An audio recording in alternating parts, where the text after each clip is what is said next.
la foi et les miracles. likabona kondima pe bikamwa. Il a demandé aussi concernant l'évangéliste. Atuni pe na oyo etali mopalenga sisango. J'ai dit que l'évangéliste c'est un proclamateur de la puissance et de l'amour de Dieu.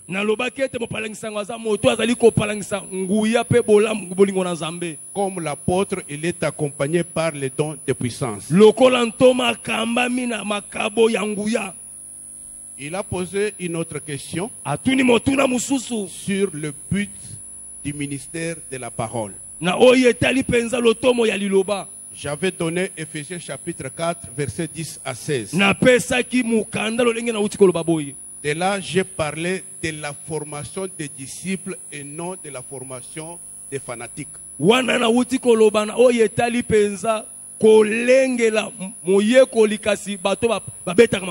Si Dieu t'a établi ministre de la parole, c'est pour former des disciples de Jésus-Christ. Et non pour former tes propres fanatiques. Aussi, faire de chaque croyant une pierre vivante pouvant servir à la construction de l'édifice qui est le corps de Christ. Faire en sorte que chaque croyant devienne ouvrier dans l'église. Travailler pour augmenter la connaissance du Fils de Dieu. Diriger tous les croyants vers Jésus-Christ. Et travailler pour que les chrétiens atteignent la maturité, qu'ils soient des hommes faits, qu'ils soient des hommes responsables. Frère Victor, fils Kamboulou, a posé aussi quelques questions. Il dit, papa, pasteur, vous avez parlé en long et en large sur le ministère de la parole. Alors ma question est de savoir si tout homme peut avoir des dons en lui.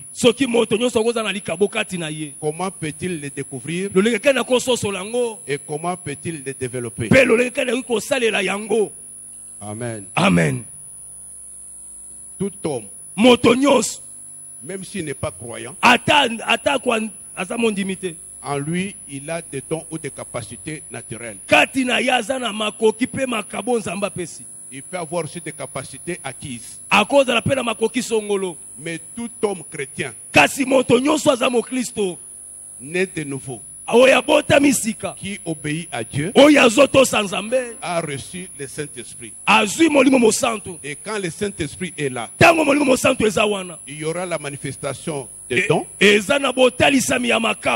la manifestation du fruit. Amen. Amen. Amen. Amen. Donc chaque chrétien qui a le Saint-Esprit a reçu les dons. 1 Corinthiens chapitre 12, verset 7. Or à chacun la manifestation de l'Esprit est donnée pour l'utilité commune. Verset 11. Un seul et même esprit opère toutes ces choses, les distribuant à chacun en particulier. Deuxième question du frère Victor.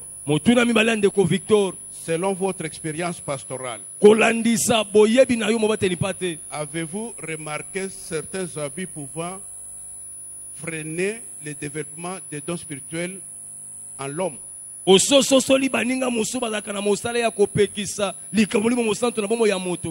par exemple? Et comment les éviter? C'est très simple.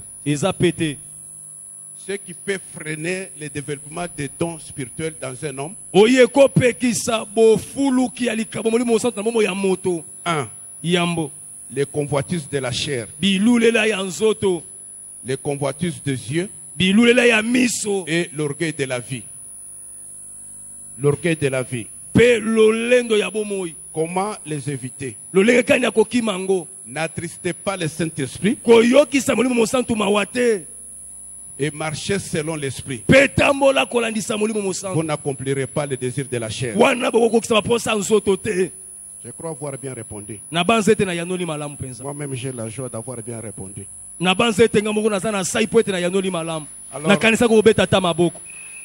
le révérend pasteur François m'a donné le mandat de répondre aux questions qui lui étaient posées.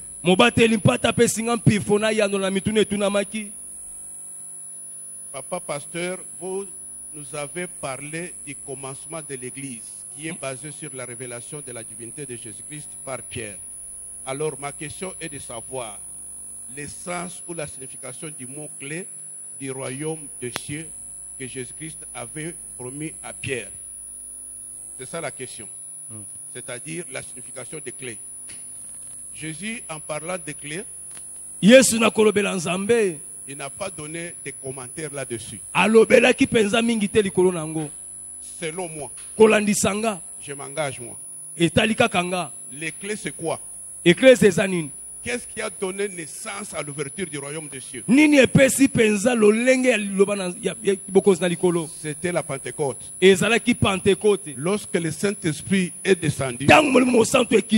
Et la deuxième clé, parce que c'est écrit au pluriel, Pierre a proclamé l'évangile de la croix.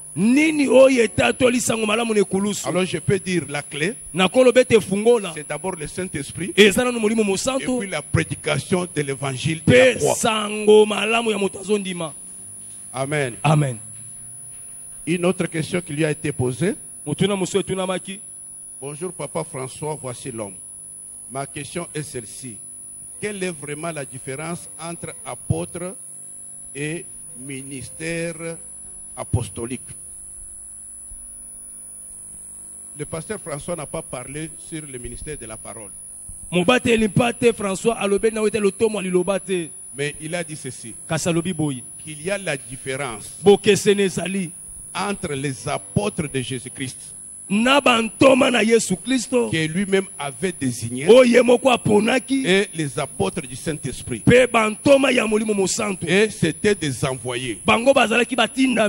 Alors que les apôtres du Saint-Esprit doivent construire, bâtir sur le fondement qui a été posé par les apôtres de Jésus-Christ.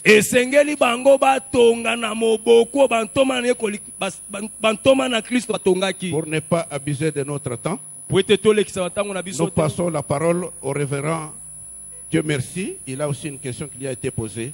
Sous vos acclamations, il s'avance. Merci, pasteur Gado. J'ai reçu une question. Je vais la lire et je vais répondre.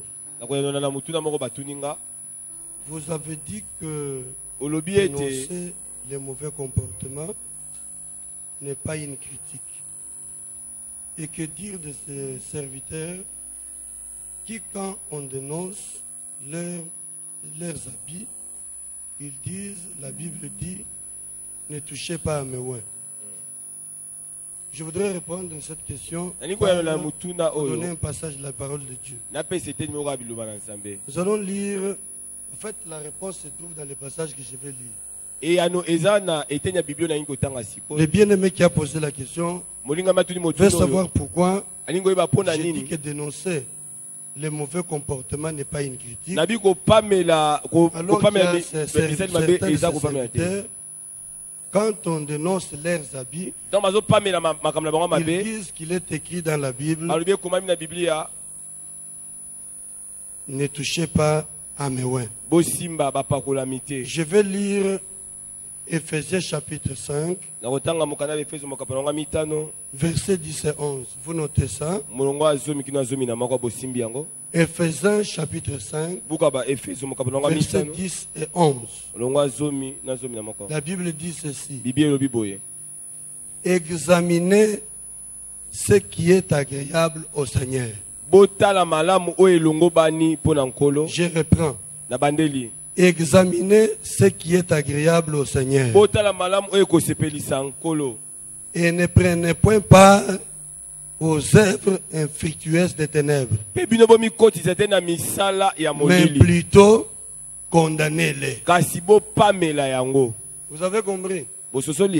Si vous êtes sûr que ce que cette personne dit, ou la vie qu'il mène, ou le comportement qu'il a, n'est pas conforme à cette vérité dont nous avons parlé, le fondement qui est déjà posé, à savoir Jésus-Christ, c'est contraire. Qu'est-ce que vous avez à faire? Accepter de vivre dans ce comportement ou dénoncer ce comportement. On nous enseigne ici dans la Bible que nous devons examiner ce qui est agréable.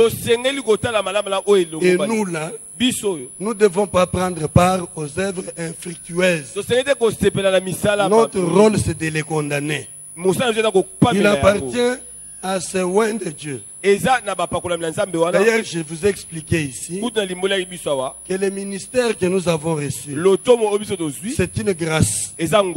Et nous ne devons pas nous laisser voiler par la grâce et ne pas tenir compte de notre vie, sinon nous serons sur un chemin qui nous prépare toujours à l'enfer. Il est mieux de conduire ces gens qui sont sur le mauvais comportement, le mauvais chemin, à se repentir et à revenir au Seigneur. Le bishop David Berton nous a enseigné tout à l'heure que lorsque nous serons auprès du Seigneur, il nous demandera ce que nous avons fait. Quand vous aurez supporté ce genre de comportement, cautionné certains mauvais comportements, vous serez condamné pour avoir participé aux œuvres infructueuses. Il faut les condamner. C'est ça dénoncer. Comme ça, celui qui est dans ce genre de comportement, il sait que c'est mauvais, il faut qu'il se repentisse et qu'il revienne au Seigneur. S'il ne se repent pas, son sang tombera sur lui-même et vous serez épargnés. Voilà ce que je peux dire. Faites le travail du Seigneur afin que ce jour-là, lorsque vous aurez à rendre compte, vous soyez considéré comme un bon et fidèle serviteur. Que Dieu vous bénisse et merci pour la question. Je crois que j'ai répondu. Est-ce que vous êtes satisfait? Mais regarde un peu les voisins. Lui n'est pas satisfait, toujours pas satisfait. La manière dont il a répondu là, n'est pas être satisfait. En tout cas, si tu es satisfait, acclame encore le roi des rois. Acclame très bien le roi des rois.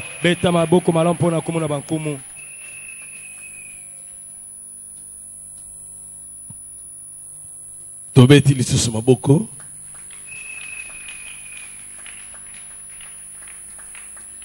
Wana tosengi na ba protocole babimisa ba orateur. Entre-temps, télémata une minute likolo te remercier Nzambe. Pona lelo réunion na biso ou bien conférence. Ozo sukelao. Ozo tombola maboko mibale likolo. Ozo pambola Nzambe o ya permettre que to landa malakisi oy to sambeli au nom de Jésus.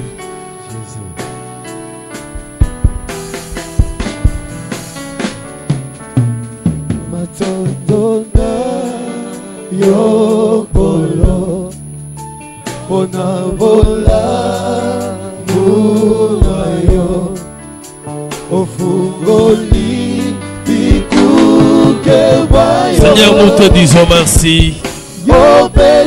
Parce que to banga kila yo yango tozo sukisa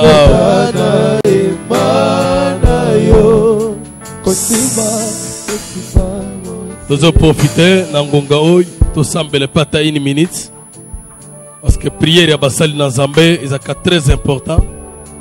On a besoin de remettre musala ou ezana pokwa na maboko na Nzambe. C'est une façon aussi ya ko soutenir musali na Nzambe ya au nom de Jésus. Sala prière, Zambé, Asunga, que Musala Pokwao, et les Kamala.